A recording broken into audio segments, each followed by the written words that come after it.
मैं आदरणीय धीरेन्द्र प्रताप सिंह जी से आज गुरु टीवी के लिए ज्योतिष में एक ऐसा सवाल करना चाहता हूं जिससे हर व्यक्ति जुड़ा है। वो प्रश्न सबके लिए है।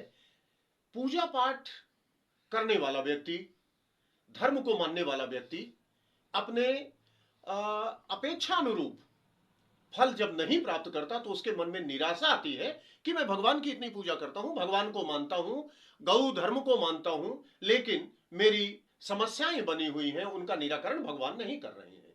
अब वो उसकी ये समस्या तब और बढ़ जाती है जब वो देखता है कि जो व्यक्ति रोज मंदिर नहीं जाता, पूजा नहीं करता, ब्राह्मण को नहीं मानता, गौ को नहीं मानता, अपने धर्म को नहीं मानता, लेकिन उसकी उत्तरोत्तर प्रगति होती है और उस जो वो चाहता है उसे सब सांसारिक सुख मिले होते हैं।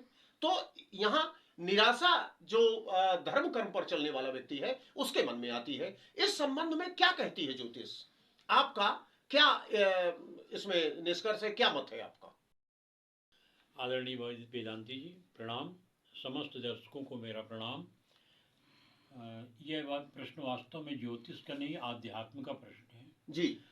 ज्योतिष के साथ में इसको जोड़ करके जवाब दिया जा सकता है। तो सबसे पहले तो मैं इसके आध्यात्मिक पक्ष को ही वर्णित करूंगा। आध्यात्मिक पक्ष में महत्वपूर्ण बात यह है कि गीता से ज़्यादा स्पष्ट मार्गदर्शन अन्य किसी ग्रंथ में ईश्वर के द्वारा स्वयं नहीं दिया गया। गीता में भगवान ने कहा है, कर्मण्ये बाधिकारस्ते माँ फलेषु कदाचन माँ कर्म फल हेतुर्भूर्मा ते सांगो अस्तत्व कर्मणि। अर्थात तुम्हें अपने कर्मों का पालन करने का अधिकार है, तुम अपने कर्मों का फल पाने के अधिकारी नहीं हो, फल देने का अधिकार मेरा है। स्पष्ट तौर से ईश्वर ने फल के विषय में यह मार्गदर्शन दिया है कि आप फल के आकांक्षी भी नहीं हो सकते हो, आपको नहीं होना चाहिए। ये बात क्यों कही है भगवान ने?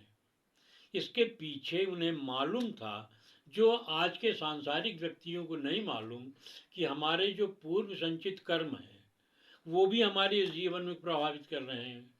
और हमें ऐसा लगता है कि इस जीवन में हम कर्म तो बहुत अच्छे कर रहे हैं और हमको फल प्राप्त नहीं हो रहा है। बिल्कुल। तो उन संचित कर्मों के फल का भोग जब तक धर्म के द्वारा समाप्त नहीं हो जाता, पूर्व जन्म के या जन्म जन्मांतर के संचित पाप कर्मों को जब तक क्षय नहीं हो जाएगा, तब तक आपके वर्तमान जन्म के पूर्ण फल प्राप्त होने में बाधा आएगी। आंशिक तौर से पूर्ण फल प्राप्त होते रहेंगे, क्योंकि सदैव ईश्वर की शरणागति फलित होती है। ऐसा कभी नहीं होता कि फलित नहीं हो, किंतु पूर्ण फल या जिस स्तर की हमारी आकांक्षाएं हैं वो पूरी नहीं होती। तो सबसे पहले तो हमें ये जान लेना चाहिए आदरणीय वेदांती जी, और आपके माध्यम से मैं ये समस्त देखने वालों को बताना चाहता हूँ कि भटकना नहीं है, धर्म का मार्ग नहीं छोड़ना है। धर्म के मार्ग से ही हमारे पूर्व संचित कर्मों का विलय होगा और हम पुनः अपनी उन्नति को प्राप्त करेंगे। 11-12 भाव कुंडली की जो होते हैं उस संबंध में आपने बताया कि अलग अलग सुख के लिए अलग अलग भाव के स्वामी की पूजा और उनकी आराधना करनी चाहिए, उनको अपने अनुकूल बनाना चाहिए। लेकिन सवाल यह है कि एक आदमी यदि इतने सारे उसमें करने लगेगा तो परेशान हो जाएगा। वो पहले भी परेशान है कि मैं भगवान के मंदिर जाता हूँ, पूजा करता हूँ, पाठ करता हूँ, व्रत करता हूँ, लेकिन सुख। कोई एक ऐसा उपाय बताइए कि जिससे वो भगवान की शरण में ऐसा चला जाए कि उसको कोई बाधा न रहे और भगवान उसके ऊपर कृपा करते रहें। जानती जी, मैं चाह भी रहा था कि आप यही प्रश्न करें, क्योंकि यही प्रश्न, यही वास्तव में धर्म का सार है। हम जैसा भगवान कृष्ण ने कहा है, तो पहला उपाय तो ये है कि हमको कर्म में विश्वास करना है, हमको उसके फल में विश्वास ही नहीं करना है। आज के युग में जो भी कर्म किया जाता है वो केंद्रित होता है फल में बिल्कुल। तो फल में केंद्रित होने की जगह में कर्म में केंद्रित होकर के यदि कर्म किया जाए और कर्म में पूर्णतः ईमानदारी रखी जाए, तो फल तो स्वतः ही ईश्वर हमारे अनुकूल हमको दे देंगे। हमें ये देखना चाहिए कि हम अपने कर्म में पीछे हट तो नहीं रहे हैं। दिक्कत यह है कि वरदान पहले तय कर लिया जाता है, इसके बाद भक्ति की जाती है। बिल्कुल। मैं दूसरी बात इसी से जुड़ी हुई कहना चाहता था कि अब यदि ईश्वर के ऊपर निर्भर है हमारे कर्मों का फल देना, तो स्वाभाविक है कि ईश्वर की शरणागति हमें प्राप्त करनी चाहिए। ईश्वर की शरणागति भक्ति बिना प्राप्त किए हो नहीं हो नहीं सकती है। सकती, बिल्कुल। तो आपको हृदय में पहले भक्ति भाव को, अपने इष्ट के प्रति स्नेह भाव को स्थापित करना पड़ेगा। अकेला एक ऐसा फार्मूला है जिसके द्वारा आप संसार में सर्व सुख प्राप्त कर सकते हैं।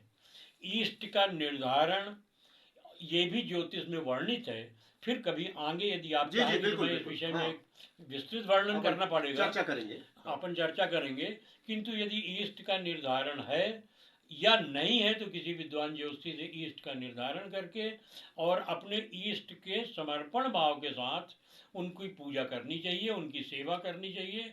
जैसे ही अनुकूल अवस्थाएं ग्रहों की आएंगी वैसे ही हमें उसके सुख प्राप्त होते चले जाएंगे। महत्वपूर्ण एक बात और जो मैं बताना भूल गया था वो मैं बता देना चाहता हूँ।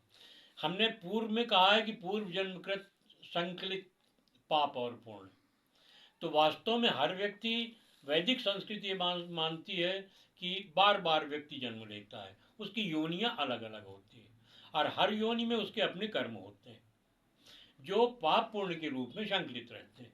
जी।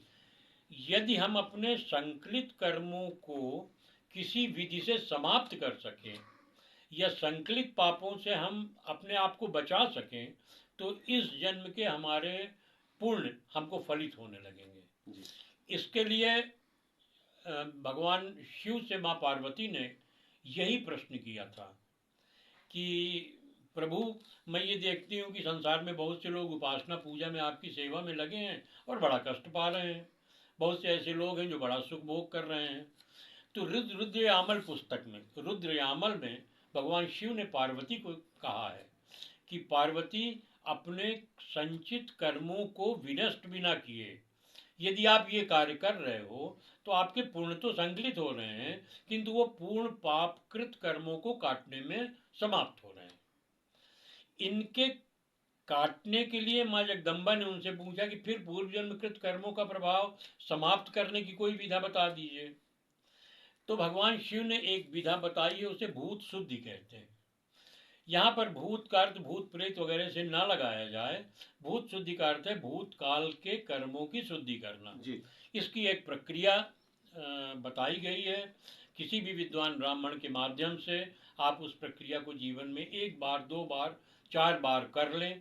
बहुत कठिन प्रक्रिया नहीं है, रुद्रयामल में सरलता से वर्णित है।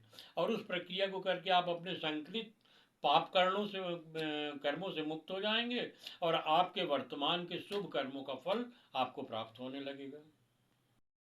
इस तरह हमने अपने ज्योतिषी और विद्वान नवम भाव जी से ये जाना कि किस तरह से मनुष्य को कर्म करना चाहिए और भक्ति मार्ग में ईश्वर के प्रति जो समर्पण है, यदि उसको लेकर हम परिणाम की चिंता करके और उसे छोड़ने की कोशिश करेंगे तो उचित नहीं है। आप अपने इष्ट के प्रति, ईश्वर के प्रति समर्पण बनाए रखिए, आपको सुख मिलेगा और आपकी सारी मनोकामना पूर्ण होंगी। ये हमारे ज्योतिषी ने, हमारे जो विद्वान हैं, धर्मशास्त्र के विद्वान हैं धीरेन्द्र प्रताप सिंह जी, उन्होंने आप लोगों के सामने स्पष्ट किया। इस विषय को आगे हम और विस्तार से रखेंगे। चैनल को देखते रहिए, सब्सक्राइब करते रहिए, शेयर करिए और जीवन की उपयोगी जो बातें हैं, जो तथ्य हैं, वो हम आप तक पहुंचाते रहेंगे।